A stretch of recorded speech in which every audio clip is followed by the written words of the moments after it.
Esteemed journalists, esteemed guests, good morning. We are starting our working day in the UCMC, and now we'll be hearing the presentation of the Summit of the Future of Ukraine, how to conduct dialogue. Our speakers are Ellen Schupbach and Max Schupbach, founders of Global Leadership Deep Democracy Institute, and Yuliya, Filippovska, director of the Deep Democracy Institute in Ukraine. And one more thing, the briefing will be in English. If you need translation, please pick up the equipment for simultaneous translation in the back. Good morning, everybody. I am happy to be here and introduce our team. This is Yuliya Filippovska. You live in Kiev. This is partner and colleague Ellen Schupbach. My name is Max Schupbach. We live in San Francisco, United States, and in Oregon. So I have the task to briefly introduce our institute in the beginning, and you guys then will talk about the summit that we plan here for the next 10 days or so.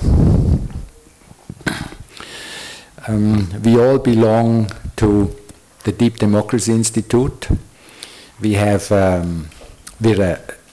like to think of ourselves as a global think tank, and we are active in all continents and maybe 12 countries. Deep democracy is an approach and a social technology that was founded by Arnold Mindell. It works on the idea that in order to create sustainable solutions in a complex world, you need not so much only causal analysis and a mechanical approach to fixing problems, but you need approaches that can help to discover the connection between the many stakeholders that are involved in a process. The Deep Democracy Institute is specializing in multi-stakeholder dialogues. We facilitate better relationships between unlikely partners. So from our viewpoint, crisis, war, economy, education, diversity, social differences, social justice need many, many, many solutions, and our contributions is focusing on having the various partners that are involved, having more dialogue and more conversations with each other, so that the solutions that are found are supported by everybody involved and not just by the few. We are here in Deep Democracy Institute. Ukraine has been active training and consulting in Ukraine since 2007. We are thrilled to be here now for 10 days for our Ukrainian summit, and my colleagues now will tell you a little bit about the programs that we have for Kyiv and Odessa. Hello, so I'm happy to be here and announce that tomorrow will be the beginning of the Ukraine's Future Summit for the first time here, and thanks for Max and Ellen coming here and making it possible together with Ukrainian people. And we will have 3 days in Odessa and then come back to Kyiv, and we'll have a summit in Kyiv. We will have training and facilitation, and also summit days devoted particularly to hot topics that are relevant in Ukraine right now. And maybe Ellen will speak more about the details, what will be there.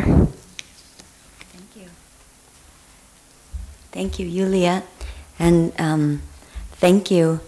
I'm happy to be here and love to say a few things, as Yuliya was saying, about the program that we have coming up. we would like, for 3 days, we have 3 topics in both in Odessa and also in Kyiv.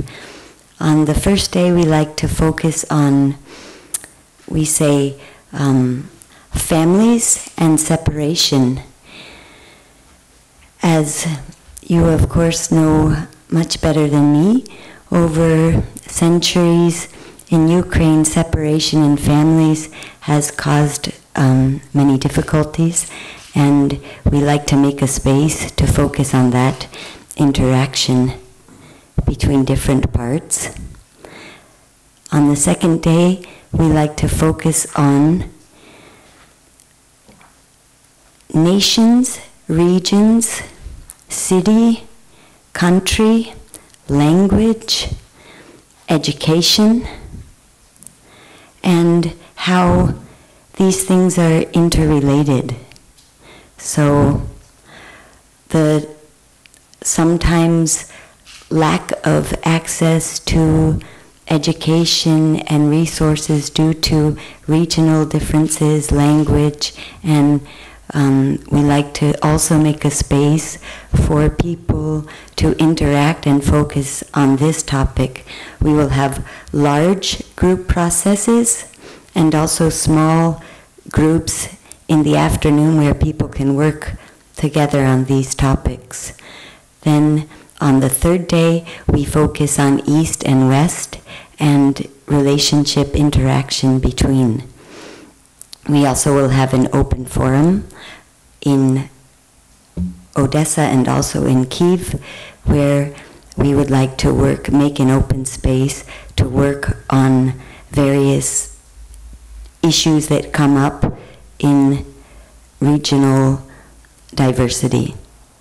Thank you very much. Thank you very much, Ellen. Are there any questions?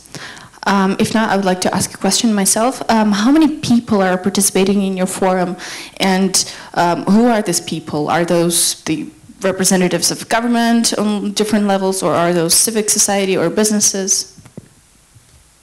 I'll answer that. Well, we have different kind of events. If you look at the summit, for example, tomorrow we're starting out with the families and separation in Ukraine. So we have people invited and involved from the government, from the National Academy of Public Administration under the President of Ukraine. Then we have various learners, facilitators that sign up for that. So there's a mixture between business, we have business people in it. So there's a mixture between government, municipality, business, social activists that come to these events. But then the open forum, our public spaces, that are actually meant to be open to anyone. So for example, we had an open forum in Zyklum here in Kyiv a few months ago on Ukrainian crisis and what can we do as individuals about it. And I think we had about 150, a little bit more people that came, that we didn't know who they were, where they came from. There were people from the government, it was just people from the street.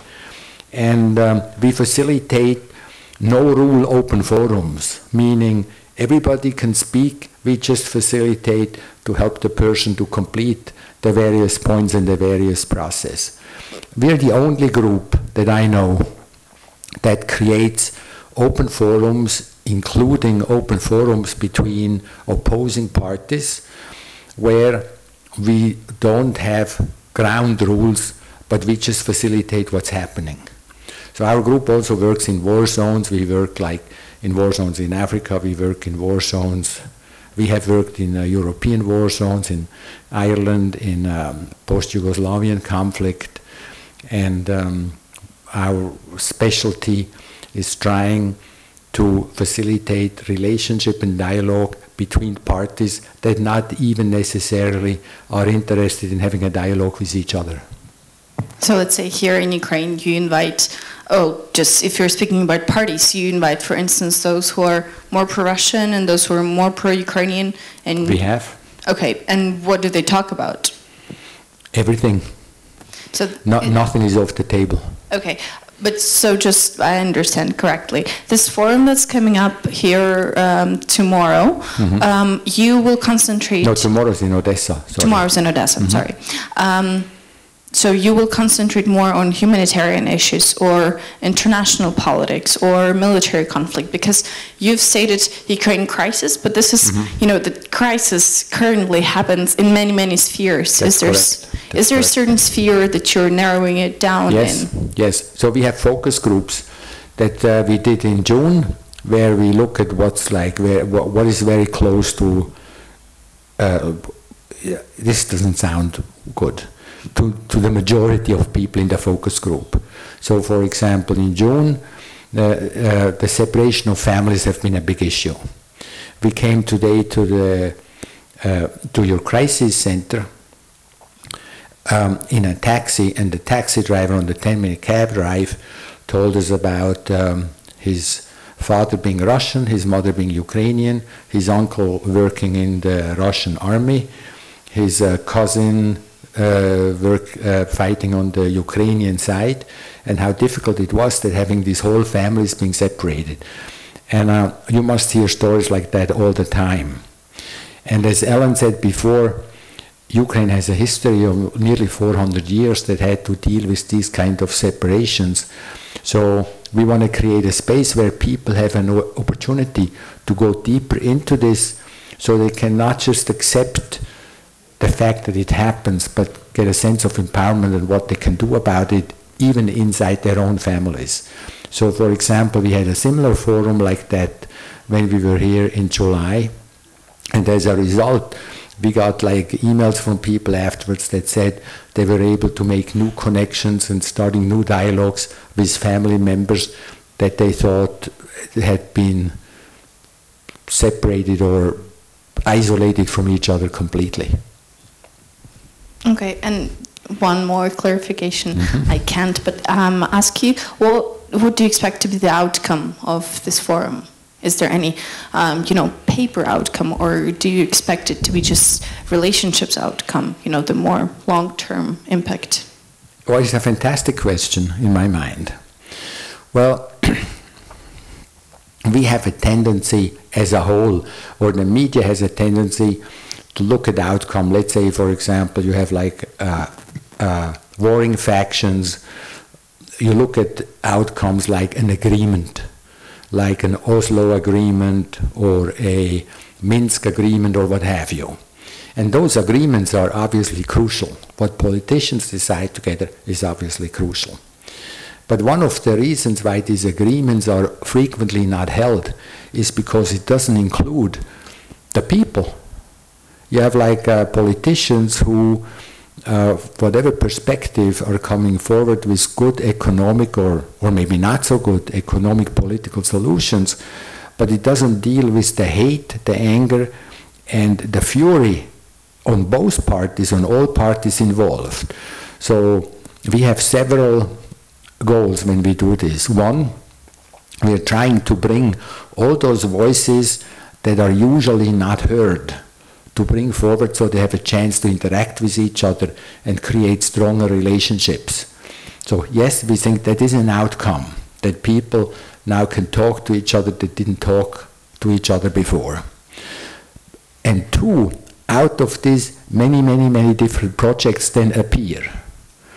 So we are working, for example, with the German government on an issue, on a similar process around the countries that were involved in the Arab Spring.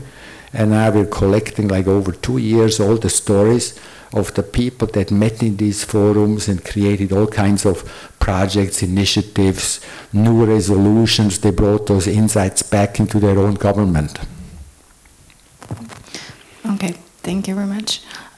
If there are any clarifications, then please welcome. If not, then we will finish here. And thank you very much, and good luck in your forum. And thank you for co-organizing. You're one of the co-organizers of the whole summit, So is the Office of the President of Ukraine.